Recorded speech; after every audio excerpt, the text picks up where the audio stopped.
Guru Nation, how's it going? It's been a while, but we got to cover my favorite biotech stock to cover, and that's AQST, Aquestive Therapeutics. You guys have been asking for follow-ups, for updates, because as we all know from my last video, the PDUFA for the FDA, the PDUFA date was December 23rd. And the FDA came out, I believe it was December 21st, like a few days before, and said, due to regulatory issues, they won't be able to provide a response for Libervant, which is for epilepsy, um, for the oral film epilepsy, which we're going to get into why that's important as well, by December 23rd. So as you know, I'm recording this as of December 27th. That stock on that day, the FDA made that announcement, it dropped like 29%, right? And Motley Fool actually wrote an article on it.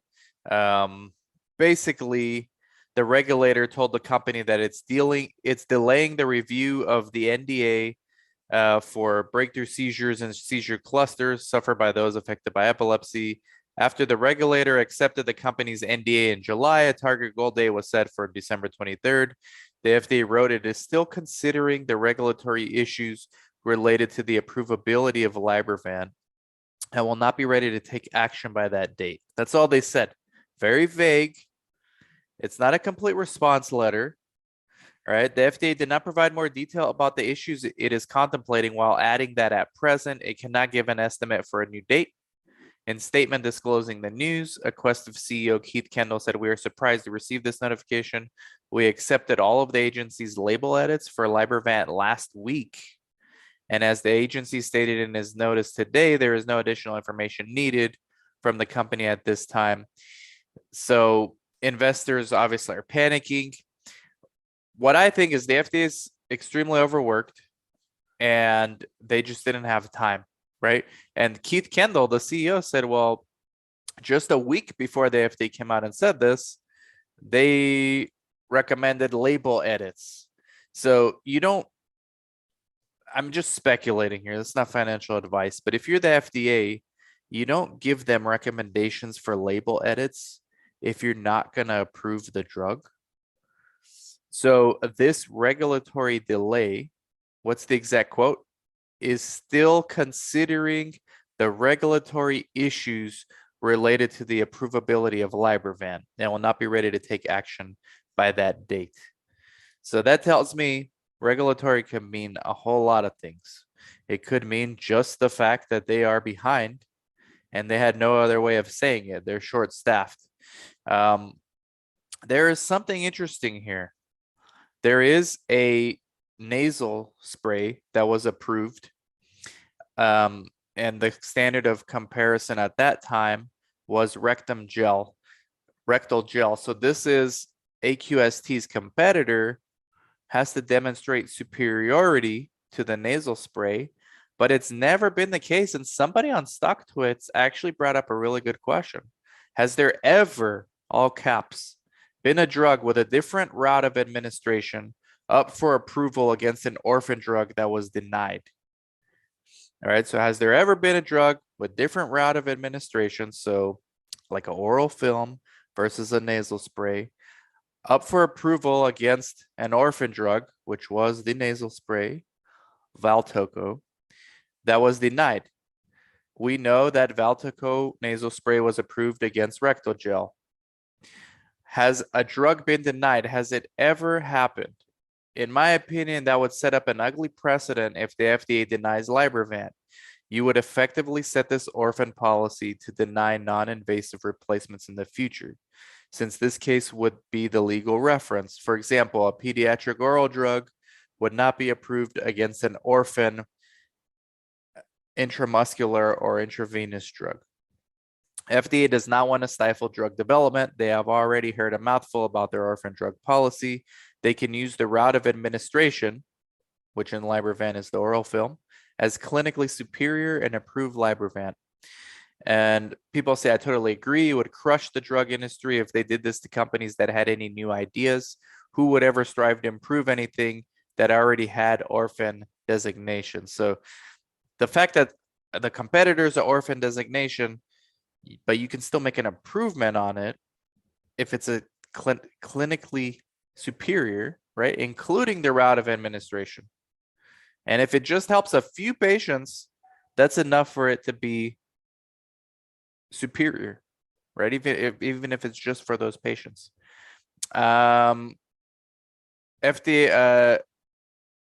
trapped by orphan drug rules. So the bear cases, there's an example of FDA blocking a generic for an extra 3 years by orphan drug rules. But this is somebody replied to this and said, hey, I saw this article, but couldn't make sense of it.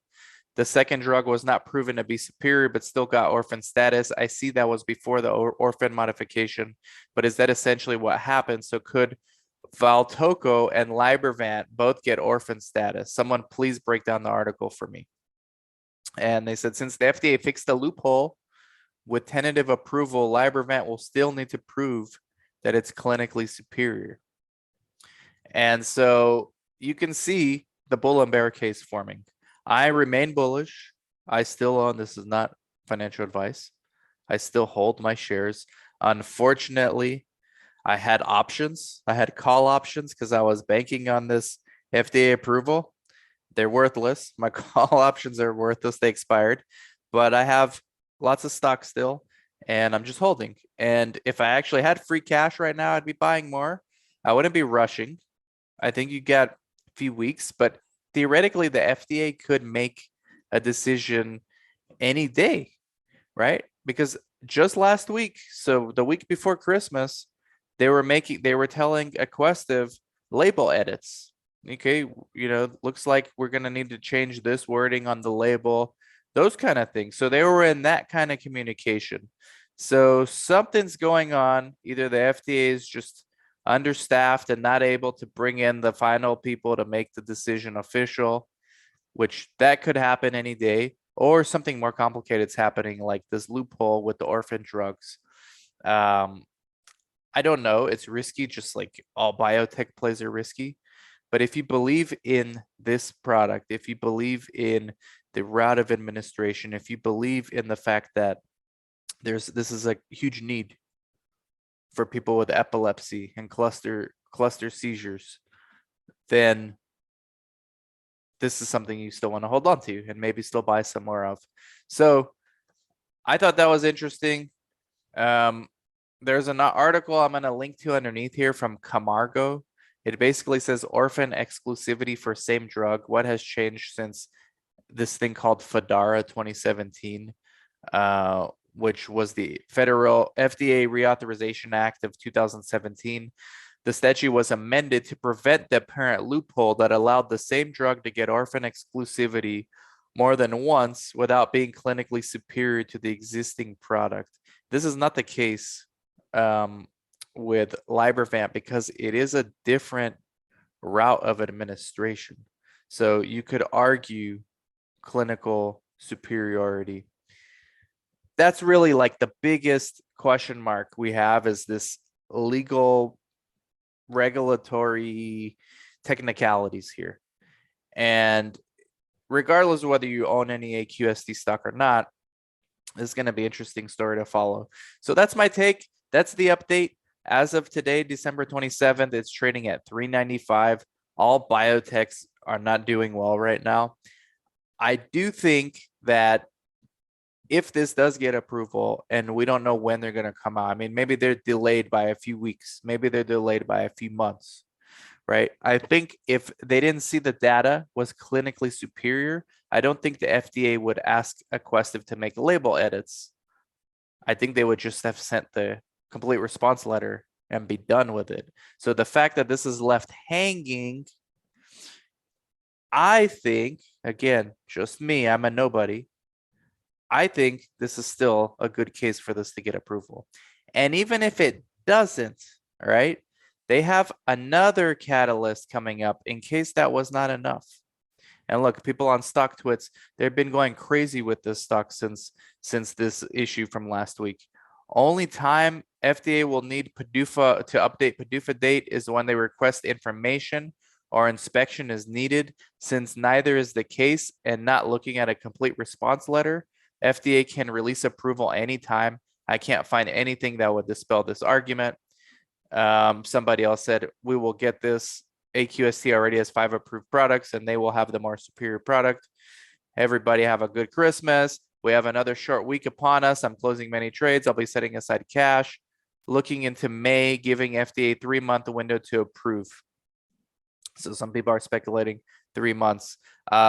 If this is not enough, they have a meeting with the FDA first quarter 2022 to file its IND for the fast track designation for the treatment of anaphylaxis, which should be the blockbuster drug for this company. So people are saying, hey, keep your eyes on the prize, AQST 109. I know we're waiting for the short-term Libervant, but AQST 109 for the treatment of anaphylaxis should be the blockbuster drug for this company. The FDA says it has the potential for fast track designation. AQST has begun recruitment and plans to file its IND in the first quarter 2022. So that's it. Don't want to go too long with this because it's all speculation at this point. Even AQST doesn't know what's going on. But just thought it was good to do an update. And it is my favorite biotech right now to watch. So let me know what you guys think in the comments. Good luck to all longs. Good luck to all shorts. Good luck to everyone just sitting on the sidelines and watching this. It's interesting to follow this stuff, especially with the how you define clinically superior if the route of administration's changed. So anyways, talk to you guys later, Guru Nation. Stay strong. Bye-bye.